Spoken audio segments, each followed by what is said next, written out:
Krásny deň, priatelia, ľudia. No a začíname cyklus, veľmi známy, z americkej produkcie a volá sa Verte, neverte. Takže prvý príbeh, začíname. Máme celoeurópsky otvorený spoločný vzdušný priestor s Ukrajinou.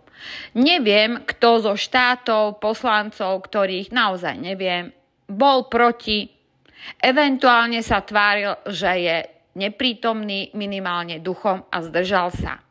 Logika, seba záchovy a schopnosť rozmýšľať v súvislostiach európsky asi neexistuje, pretože všetky tie bláboli o tom, aké je všetko také strašne demokratické, dôležité a sme povinne solidárni, je tu. V tom, že máme spoločné nebo. Z minulosti už vieme, čo znamenajú pojmy humanitárne bombardovanie. Už máme nový pojem, nesmrtiace zbrane. Teraz bude asi ďalší pojem, nevojnová vojna. Verte, neverte. Je toto príprava na to, aby zase Európa zhorela vo vojne?